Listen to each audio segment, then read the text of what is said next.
Hey,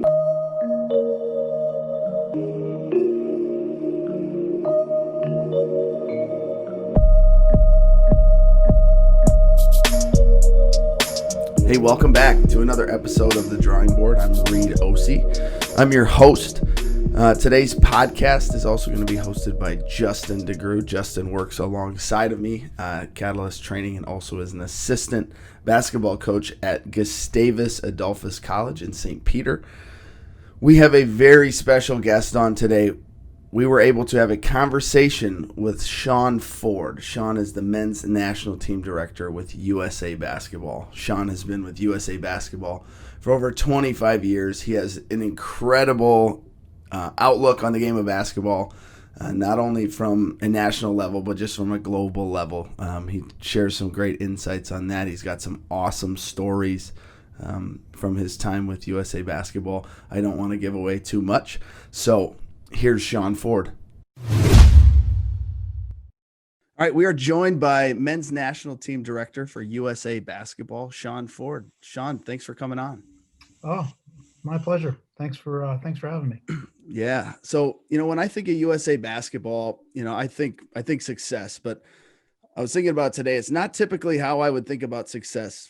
For example, Coach K at Duke is the active leader when it comes to NCAA winning percentage. In the NCAA tournament at 764. And I think on that stage, we would all consider that very successful. But from a winning percentage, that doesn't even appear to come close to what the expectations or what I think the expectations would be for Team USA at any level.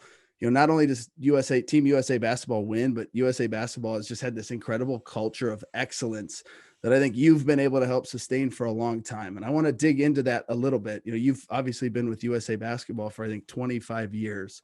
If you could talk to us a little bit about what makes USA Basketball so unique from a standpoint of cultivating such a successful program. Well, look, when it comes down to sports, what you really realize is that it all comes down to the players. It all starts and ends with the players, and then the coaches. And as a country, we have very, very good basketball players, and we have very good basketball coaches. So we're very lucky and we're very fortunate. That's probably the it all starts there. And the other thing about USA Basketball compared to most other teams that compete and that play is that in our country we're a single entity. We're a one of a kind. We don't compete with anyone in our country in a way. So the uniqueness of it, good, bad, whatever, it's reality. So a lot of people want to be a part of us, and so and then because it's an organization that represents the country, it really in a way belongs to everyone. So anyone who works here, anyone who plays here, anyone who coaches here, anyone who's part of a staff is just temporary. We're like, in a way, I've been here a long time, but I'm temporary too. I took over for people and someone will take over for me. And, we don't necessarily own it. It's not about us, and so that's at the core, that's really what it's kind of about. If that makes sense, that's the way we look at it. And, we're incredibly lucky when we're as a country of, the good players that we have.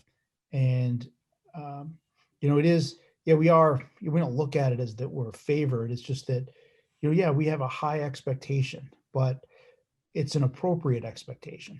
We should have a high expectation. Yep. We have a lot of resources. We have a lot of good players. We have some things that other people don't have. So that's kind of the way it starts. And then you want other people to own it. You want to share it. This is something that you want everyone to experience it. It's a really good level of basketball. It's advanced basketball because you're dealing with, high-end coaches and high-end players. And, you bring up the culture. It's it's a level of discipline and a level of acceptance that you have here that it leads to sacrifice. It leads to, people wanting to just do what it takes. And when they leave here after an experience, um, they realize that no one, it's about winning and losing, and people don't worry about how many minutes. No one gets asked how many minutes you played or how many points did you have. It's just that did you win? Did you win the goal? Did you do, and Yeah. people know that that's part of it. The other really unique thing about it is that um, from a beginning to end of for us, we have all the normal ups and downs of a team, but it's kind of like on steroids because usually a season is going to start in, October, November, you know, and it's going to go till March, or an NBA season goes longer.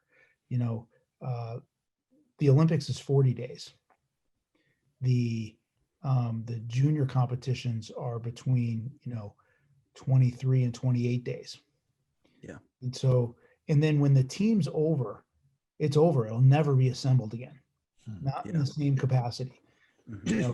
Even if you have, we've never had all the coaches, all the players back for a Yeah. second team. There's always changes.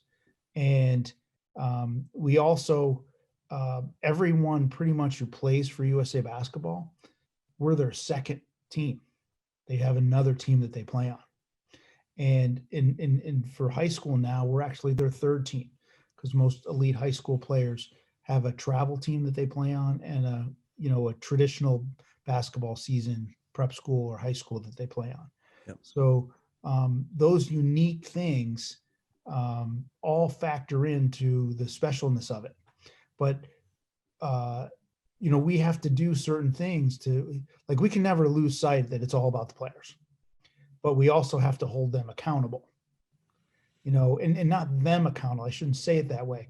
Everyone has to hold each other accountable, Yep. so it's not like, hey, we got to hold the players need to hold us accountable. They need to demand the best from us, and we need to demand the best from the coaches, and the coaches need to, all those things. But when you have when you have elite people doing things and they're holding each other accountable, you can accomplish great things. Hey, Sean, if you could speak to a little bit, you mentioned sacrifice, some selflessness, obviously within the players, and then I would imagine it's the same thing with the coaching staff. Um, Talk a little bit about how you're able to evaluate and really form these teams with, like you said, some of the best players obviously in the country at all ages, but it's not always necessarily the very best players.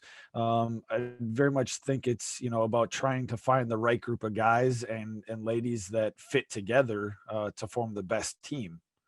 That is the case. I mean, you um,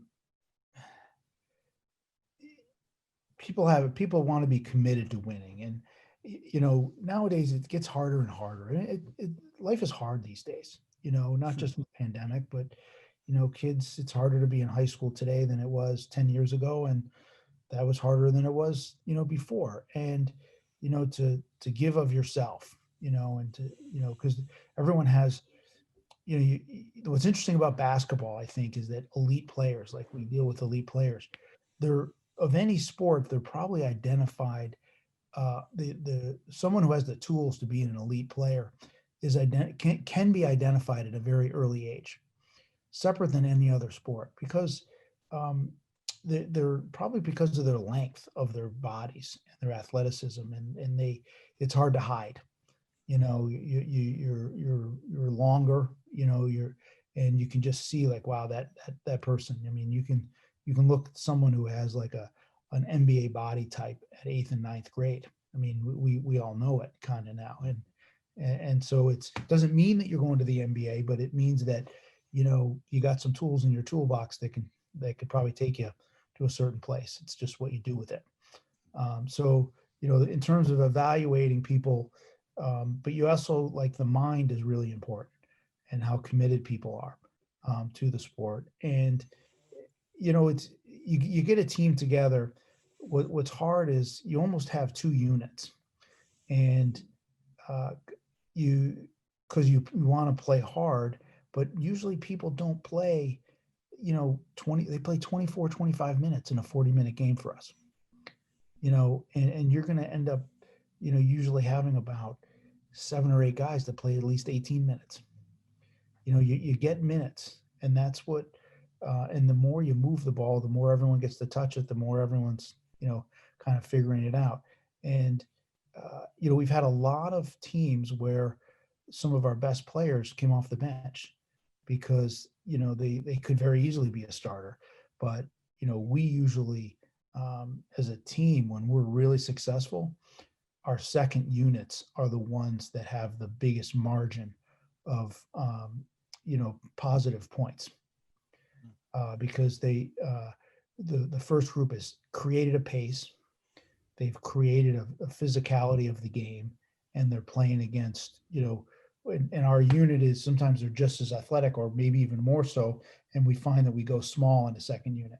So I say all that because, like, in 2008, we had a great Olympic team. It was a great team. And so you're coming in with Jason Kidd at the point guard, and you got Dwight Howard at the center. So you got three other spots, and you got Kobe, LeBron, Carmelo, and Dwayne Wade. Dwayne Wade was just coming off injury, and Coach K kind of, thought, like, Dwayne should really play with the second unit. He would dominate the second unit, will be really good. And he talked to Dwayne, and Dwayne came off the bench. Well, Dwayne ended up being our leading scorer, coming off the bench. Sure. And he was unstoppable. He was a force. But at the same time, when the Spain game was on the line, he was on the court, even though he didn't start. So it's the old adage, it doesn't matter if you start, it's just that, are you going to finish? And then fast forward 4 years later, same conversation was with Carmelo Anthony. Carmelo didn't start leading scorer for the Olympic team. And it's you see that it's not the only time it happened. Colin Sexton plays with the Cavaliers now, 19 and under. He came off the bench, and he ended up being the MVP of the U17 World Championship. Yep. Aaron Gordon in 2003 came off the bench, and he was the MVP of the U19 World Championship. So it's very, it's normal for our teams. It's all about matchups, but you just want people, who are committed and want to make winning plays.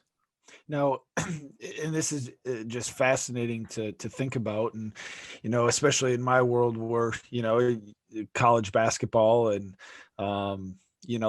obviously not to the degree, there's not as many great players, right? And so obviously you don't get to the level of USA basketball without having at least some sense of ego, some sense of pride, confidence in yourself, right? And so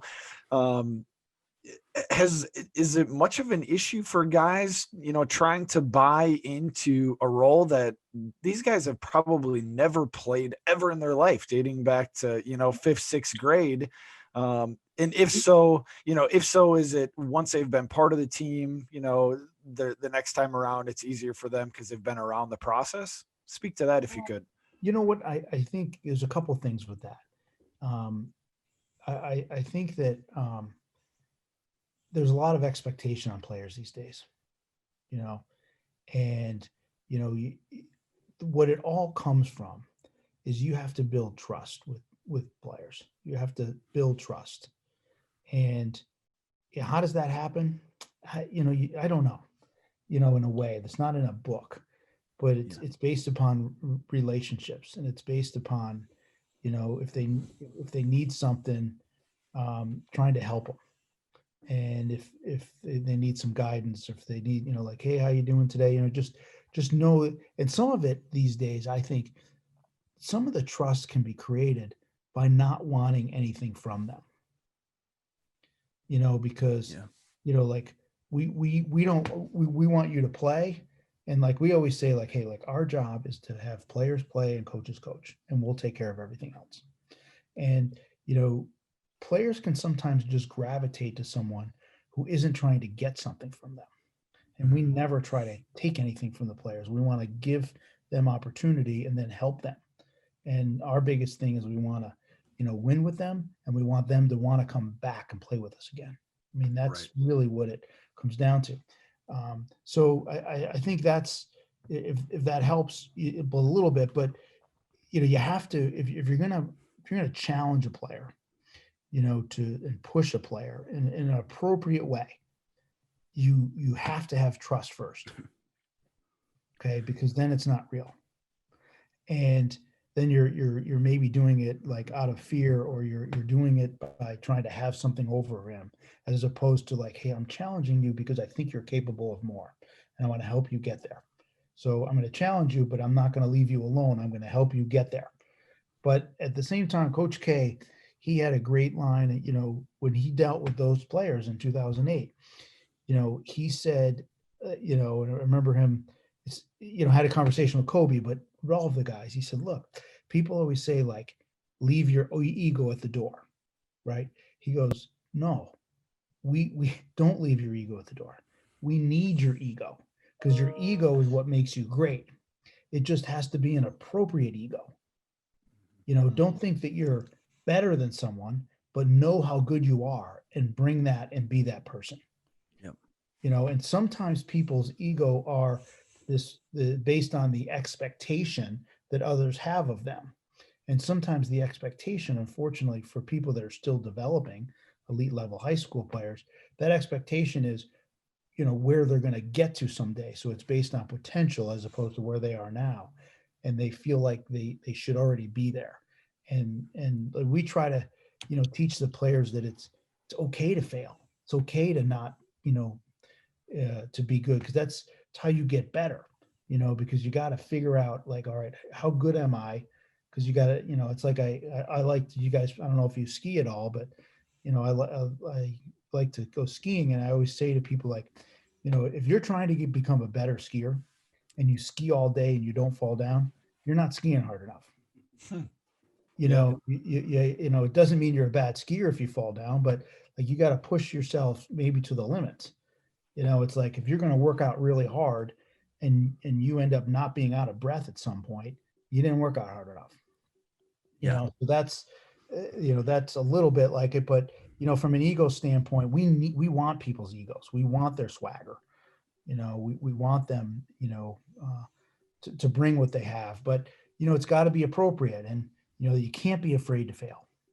Yeah. But a lot of people don't want, they think failure is a sign of weakness, and it's not necessarily a sign of weakness. I mean, and when I say fail, it's not like it's not just winning and losing, but in a particular play, if you don't score and you get your shot blocked, or if you miss an open jump shot, or if you can get down, it's like, no, just keep going. Don't worry about it. What, Go ahead. Jake. No, what I was going to say is, what I think is very interesting is you talk about the relationship building piece.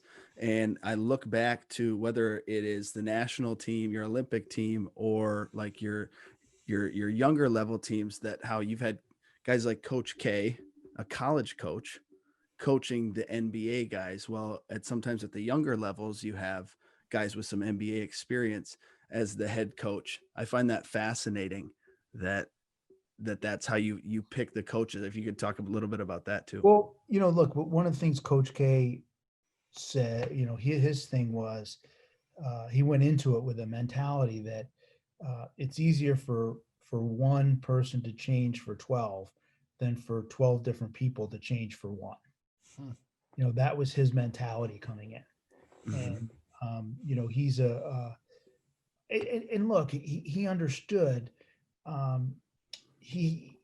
These players don't, coaching has many different aspects of what it is. Sometimes it's drawing up plays, sometimes it's looking at fundamentals, sometimes it's motivating, sometimes it's managing. And look, in this case, he didn't need to, like, hey, Kobe, let me go work on your jump shot, right? That wasn't, but he knew how to manage them as people and as players, and build their trust. And then he when he needed to coach them, he was able to coach them. because he built up that trust and that's it was very, he was really good. He was really good. And, Coach Pop is terrific. He's great at building trust and having fun with the players and, really getting to understand them and know who they are and them know who he is. And trust is just, it's so important. It's incredibly important. But it gets harder and harder. It really does at all levels of basketball because there's just an awful lot of expectation out there. Yeah, well, the thing that I keep hearing you say, and it's so powerful for me as a, college basketball coach right now, and it's, something that, you try to remind yourself of and stay cognizant of, and certainly believe it and live it, is, the relationship piece. I mean, you're talking about these coaches, and, what you're talking about right now is, we haven't talked about X's and O's once, with these guys. And it's about managing relationships and building relationships. And I think, is spot on and so powerful what you're saying about, if these guys know that you look at them as a person before the player, the likelihood is you're going to get the best of them, whatever the situation is, whether that's on the floor or off of the floor. Yeah. And that's the same thing, obviously, that we have with our, college guys here. And my guess is it's the same thing in 5th and 6th grade. If you're coaching kids at that level, there's just that human piece of it, that relationship piece, that, and that obviously goes beyond sport too. And the reason why I bring that up, Sean, is you talk a little bit about that aspect of it with just working for USA Basketball. We don't even, talking about the players. You've been at a place now for 20 plus years, which is really impressive regardless of the organization or the company or whatever it is. But there's got to be, I would imagine, a piece of that filters in throughout all pieces of just USA Basketball as a whole. Yeah. We slowly build it. I don't know what the it is, but you understand we're ever evolving. We you want to it's like we've had to reinvent ourselves a couple times, but it's hard to be too proactive. We we have to adjust to so many different things over time. There was a time when it seemed, I mean, when I first started this, my first team it's really funny. The first team I ever traveled with, remember, it was really exciting for me. It was 1995 and got on a plane and went to flew into Hartford and went to Springfield, Massachusetts we were having the first ever Hoop Summit game. It was the very first one as part of the Hall of Fame inductions in 1995. And Kevin Garnett and Stephen Marbury were playing. Oh, you're speaking our language as Minnesota boys now, Sean. That's right. Come on, let's go. Well, Kevin was in high school at the time.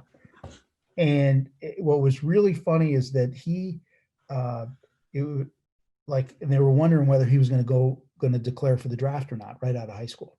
And what was really funny is I remember watching it on ESPN. And then what's funny is the next day we drove down to Springfield for a tour of ESPN with the team, and we got to sit on the SportsCenter set. And what was and like Kevin was sitting on the SportsCenter set where literally the night before they were wondering whether he was going to go pro or not. It's like the third week of May, and it's like ESPN didn't even know he was in the building. So it's really kind of funny to think back now, and but you think back of those times and those people, it was really special, but that was weird. It was weird. Now it's a normal thing, they want to go to high school kids and the one and done rule, and it changes a lot of things. We used to be 18, 19, and then 20 and 21. Then they stopped doing the 20 and 21-year-olds and then started doing 16 and 17-year-olds in 09 and 10. So we had to totally adjust. We used to, The youngest we would ever deal with was a senior in high school. Now we're dealing with freshmen and sophomores in high school, and actually looking at eighth graders. You just, all those things just changed so much, and then the international game got so much better, and we couldn't just pick 12 and you know play a couple games and roll out and blow team, and win games. That all changed. So now we have a program, and now we have a qualifying system for the World Cup, and now if you're we used to go to the World University Games and the Pan Am Games with college players. Now those players, they can't compete because they're playing against grown men in those competitions. And if like I always say, if it used to be that if you scored 1,000 points in college or 2,000 points in college, you were like almost going to the Hall of Fame. Like you were a great player. Now you're an average player in college, because of the good players don't stick around long enough to score 1,000 points. Yeah. They're gone.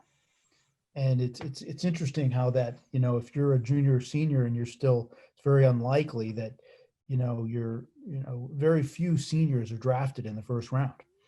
And it used to be only seniors. So I just say all that because like our worlds change all the time. So we have to just be very flexible and nimble and try to predict what might happen. But again, it all comes down to figuring out a way to get the best players. And did I hear you correct that someone within USA Basketball is out, obviously evaluating, talking to, figuring out eighth graders? Is that kind of when it starts? Yeah, in a way. I mean, we've never really had an eighth grader come to a camp, but there are elite level camps out there. Sure. That, we'll try to get someone there just to see, because that's where they're coming from. Sure. Yeah. Sure. Well, look, we knew about Tyus Jones when he was an eighth grader starting, Yeah. as a varsity. Yep. We knew about him starting varsity at eighth grade. So, he came in, he won 3 gold medals for us before he even played at Duke. Yep. The guy's got a lot of hardware. I think he wins just about everywhere he goes. Yeah, he's great. One thing that I listened to another podcast that you were on, and you talked about the pace of the international game. I think you talked about that pace doesn't always mean fast. It doesn't mean that you're always driving the car 100 miles an hour, but you can slow it down. I work with a lot lot of guys that play overseas. I don't do many podcasts, so that's pretty good research on your part. Yeah, well, was that played at Gonzaga? Yeah, Dan Dickow. Yeah, I think it was the Dan Dickow one. But yeah, I think it's super fascinating because working with a lot of guys overseas, when I first started doing the training stuff, guys would catch the ball and they're like, I'm not allowed to do this. This is a rip through. A rip through is a travel. It has to be a cross step. Different things like that from a rule standpoint, but also like the pace of play that, it's not super fast, but it's just consistent. The hardest thing about when you talk about pace is it's almost like there's a minimum speed. Yep. That's what people don't realize is that, okay, you may not be going 50 miles an hour, you're going 40, but you're never going below 30 either. Yeah. And I think that's that's really, I think, the key to pace is, the minimum speed. It never really slows down to a lot of times, like it just teams will dribble up and then someone just stands there for a couple seconds. Like that doesn't happen internationally. Yeah. Yeah. Like I love, like a lot of times it's amazing. I always think that how many times, like, you're watching a great pace game when, the ball passes over half court on a pass rather than a dribble. Mm-hmm. And like you just like if you're playing and the ball is like passed forward over half court, like you're playing that's a nice pace. Yeah, it's got to be difficult to get kids. You're introducing, like in Minnesota, there's no shot clock at the high school level. So when you get all these Minnesota kids, not only are you introducing things like a shot clock, which is a foreign object to them, but you're also talking different rules and that's a little bit of it's part of the teaching of the game that we're trying to kind of get better at. And I've people here I've learned from, just amazing and learned a lot from Jeff Van Gundy when he coached a bunch of our teams. And I think one of the things that allows you to have a pace is when you're thinking the game and you don't have to call plays. So when you get the rebound and everyone knows that they're running to an area, and based upon where the point guard dribbles the ball, they know how to maneuver from there, and all of a sudden it's dictated, and so you're instinctively making basketball decisions based on the where the ball is, where your teammates are, and how people cut. Yeah, the game is a beautiful thing when intuition drives the game.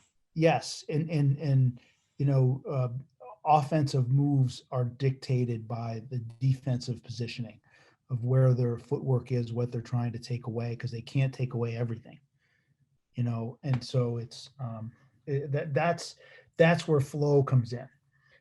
But when you're coming up and then like um, you get you want to, you have like a mini transition, and then you don't get it, and then you pull back, right? Like you never retreat. Keep going through and go right into it. You don't, Jeff had a great line. You don't run the floor to run offense, you run the floor to score.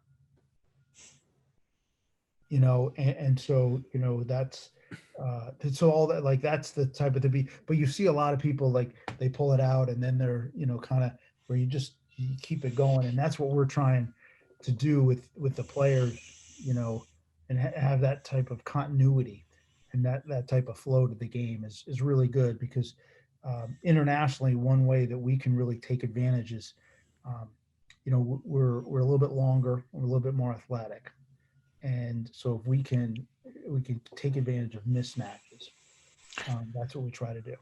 Yeah, with the international game, and I don't know exactly where it stands now, but for a longest time, I felt like a lot of people, and I think rightfully so, are complimenting international players and programs on skill level, right? Like they felt like they might have been maybe not as athletic, maybe not as big, to your point, but their skill was just so good. The best in the world. From your perspective, do you feel like that gap has shrunk? Do you feel like that was a fair, I think view early on? there's fairness to that comment for sure. Like I always say, um, like if people want to golf, right? Skiing a little bit the same thing. Like usually you don't like just pick up golf and go out and golf. You usually start with a lesson, right? And or skiing, you don't just go get skis and I'm going to go. You usually start with a lesson. Where a lot of times basketball, people just pick it up and they start playing, and then when then they got to go back and get the lesson, because they have a lot of bad habits, right? If you really want to be elite, what we've talked about is, we want to try to have like athleticism, and that be a luxury, not a necessity to win. We want to try to figure out a way, can we win the international game with skill and and execution, and then if you have that and then you throw in athleticism, then it just gets a little bit easier, as opposed to just, hey, let's just be the most athletic and we'll try to be more athletic than them. Then it's a toss up to be like, who's going to overpower the other? Is athleticism going to win over skill and execution? And our thing is, let's be skilled, and let's work on our execution, and then a little athleticism, and then we're off to the races. But the skill level, it's significant. They're smart players. They're drilled a lot, and they play a lot. So yeah, it's different. It's an interesting, but I agree with that. I mean, skill it's hard to. I still like to think about it a little bit more and try to figure out some better words. I think there's a better way to describe it. I'm just not sure what that is. And I mean by that is there's so much individual workouts, and everyone. So it's like a skill. All you're inside out and you're dribbling your shots and all that. Like everyone takes these, you know, shots that are hard to guard, but they've practiced it a lot. So even though it looks unorthodox, elite players usually don't take shots in a game that they haven't practiced. That's really, even though it looks unusual, but there's a level of skill that is outside from an individual workout, and it's the skill of understanding the game and having the defense dictate what offensive move you make. So it's not like I'm going to do this. The best players are the ones that don't necessarily have tendencies. If you're you just say like, what's his tendency? Well, like it all depends how you play him. Like that's like the ultimate compliment for an offensive player. Yeah, That's what's kind of interesting. So I think of that the skill level of teams. I remember the Argentina team that we played against in the '04 Olympics when they won the Olympics. They were like a machine offensively. I felt like Pepe Sanchez. I don't know if you remember him, left-handed point guard from Temple. He was their point guard. Ginobili was on the team, and they had Luis Scola and Berto. Like they were really good. But they every time they all cut all the time, constantly, and every time someone went through the lane, you thought the play was for them. Like they cut so hard, and it was almost like the belly option in football, where you put the ball in the fullback's belly, and then you just read your keys. It's like they just read your keys, and it was really hard to guard. That's a level of skill, that I think is really, really important. I think like cutting is, I saw a great stat. The Miami Heat. I forget how it went, but I listened to it during the finals. Someone said the Miami Heat led the league with baskets off cuts, which I thought was like a stat. I didn't even know it was kept, but that cutting was so hard. Villanova, when they won their championship, I think it was 18. The player who plays for the Bucks now, Diacono? DiVincenzo. DiVincenzo, yeah. I thought he was like he got 3 or 4 baskets a game just by cutting. Yep. And I just think that like cutting is. John Thompson had a great line that a good cut is almost better than a good screen. And I thought, and like Damon Lillard was on a podcast with our we have a junior national team, high school kids, and we've been doing Zooms with them once a month. And we had Damon Stoudemire on last Wednesday night. He was terrific. He stayed on for an hour and a half with these kids. It was awesome. And what he was, one of the things that he said is that I won't do it justice, but the summary of it is, he doesn't use his skill and athleticism until usually late in the game, in the fourth quarter or the last part of the fourth quarter. He said, because the rest of the game, I'm just playing the game. He goes, I know what I'm supposed to do on every play, but I also know what every one of my teammates is supposed to do on every play. And I know what all the other teams' plays are. And I know all the tendencies of all the other players. And so I am just using all of that knowledge to make plays that work, because I know what everyone else is supposed to be doing. And when they call out a play, thumbs up, and I just say, hey, they're running our fist. Like we just know. And I know if a backup center comes in the game that I know that we can attack, then we're calling them out and we're putting him in a pick and roll. There's a wing that I know is a poor defender, we're attacking him. And that has nothing to do with my ability as an athlete to put the ball in the basket. And, and then, things tighten up late in the game, and then it's kind of winning time somewhat. You still use those things, but at that point, everyone's kind of established their position in the game, and the end of the game, if it's close, all the good players are in, and then it's man on man kind of thing, and then you got to see. But I just thought it was really good for those high school players, to hear this. Like, you come in the game and you're deficient, we know what you can't do, and we're attacking you, and everybody knows it. And that's like it's a trait that the earlier you can learn, you can teach people that, but if people are if they're still worried about, like, hey, I did the pump shot, 2 dribbles to the right, take the jump shot, and I did that 100 times last night, so now I get in the game, I'm going to catch. Now I'm doing the same thing, even though the guy's standing right there, there's someone's open under the basket or something. Like, I think I I tell, even like I have young kids, and now I even see the game a little bit. I've literally, like, 8-year-old twins and a 10-year-old daughter, and even they're playing soccer and even flag football, and I see that in the course of the season, the first game, everything is like in fast forward for them.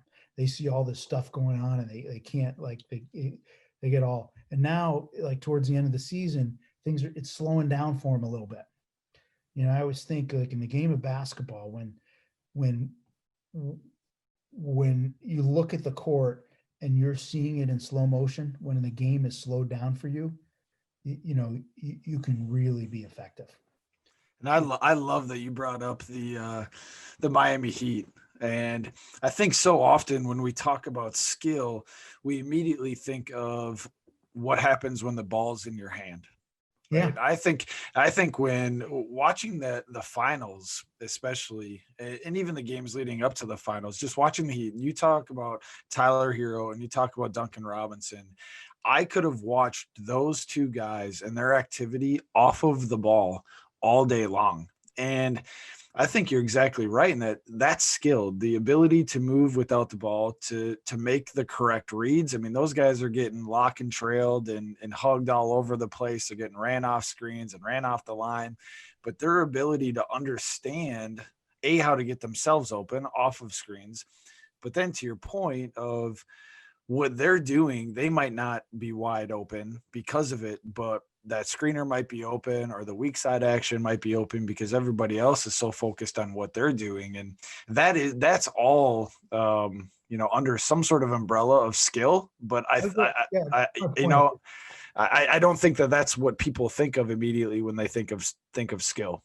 and I think that's a little bit of, like, we're turning skill into, like, individual workouts a little bit in our country. But I think when we talk about skill as an international player, we there's a skill of the skill of what you can do with the ball, but also there's the skill of understanding the game and what you can do without the ball.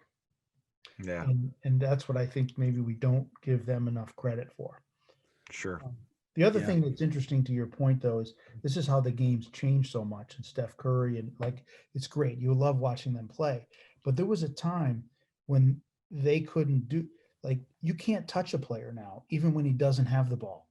So the timing that they have, and that they practice, is so it's perfect, because they're not getting touched. You used to not be able to go through the lane, Right. without getting, and internationally you can get touched, Yeah. right? So you're, and that timing is very disruptive to shooters. Yeah, something as simple as bumping a cutter. It's amazing how that has changed the game Yeah, drastically. Just yeah, one single rule of bumping a cutter. yeah. No, it's true.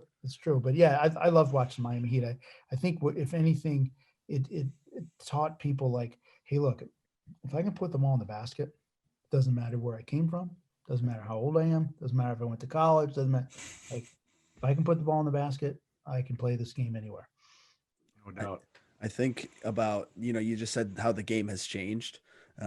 Is there a player that sticks out to you, that prior to their first international competition, that has maybe come back, and then you see them later play, whether it's in their NBA season, where it's like, man, I can tell that this experience, like, vastly changed their game? Is there any? That might be a difficult question. And it's an interesting one. I mean, there's some players.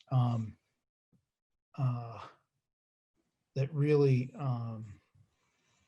well, what's interesting is it's really the ones, what comes to mind for me are the ones that, like, I feel like grew up with USA basketball once we started doing the 16s and 17 under teams.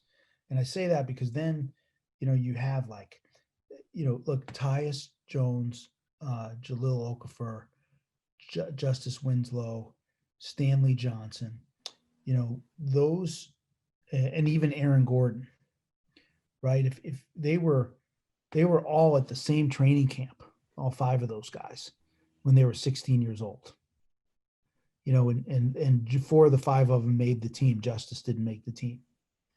And then the next year, they were all on the team except Aaron Gordon. He had a bad foot.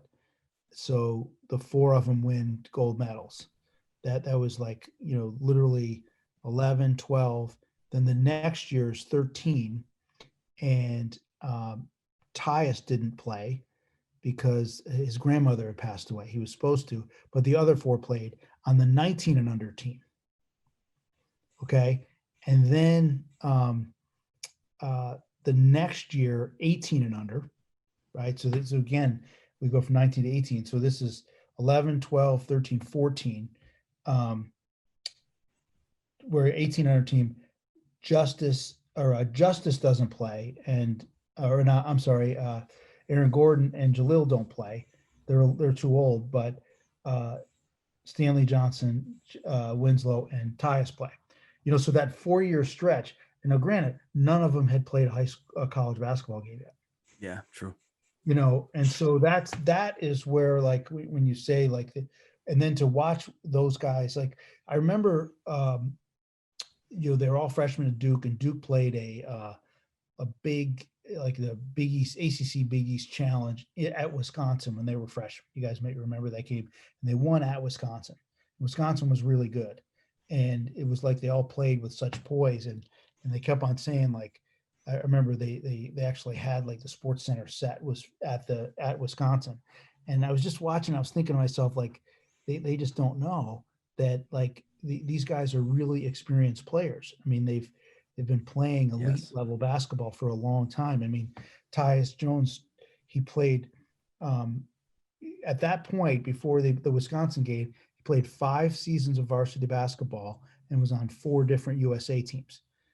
So that, like, playing against Wisconsin as a freshman was not that big of a deal. It's almost old hat at that point. And so, as you say, like, when you watch, like, watching, and the other example of that is, like, Jason Tatum, same thing. Jason Tatum, he was Terrence Ferguson, like, well, those guys did that type of stuff, and they were just, awesome. Jalen Green, who's on the G League team right now, same type of thing. Jalen Suggs, you guys, I'm sure, are familiar with. Yep. So I don't know if that totally answers your question, but that's what you see is the consistency. And then you go and watch these players. To see Jason Tatum as a 16-year-old, be at a camp as a freshman, and just say, like, wow, that, like, his body, he's going to fill out. He's going to be a really heck of a player. And he did. You guys were right. Yeah, it was pretty easy. I think about that. I think Tyus too also won like an AAU national championship with Howard Pulley. So, like, playing on the big stage was nothing new. I had the opportunity this summer to spend some time in the gym with Paige Beckers, and Paige being at UConn. I think Paige being at UConn, playing at such a high level, having that international experience. My conversations with Paige, what drives you? You're number 1 player in the country, number 1 player in the world. You've won, all these awards. What drives you? And I just want to be the greatest women's basketball player of all time. I think that experience from a maturity standpoint is huge. Yeah, I would agree. I totally. No, it's phenomenal. No, we don't want to take up too much of your time. We really appreciate you taking some time to come on. I hope this is helpful. It's kind of an interesting conversation. I don't know if it was what you guys were looking for, but no, this is. We could do, Sean. We could do this all day, every day. Are you kidding me? Yep. No, this has been fantastic. So we do appreciate your time, and Okay. we wish you the best of luck going forward. Okay, no problem. Awesome, Take care, awesome, guys. Sean. All right, see ya. Appreciate it, man. All right, see you. All right, be Thanks. well. Bye-bye.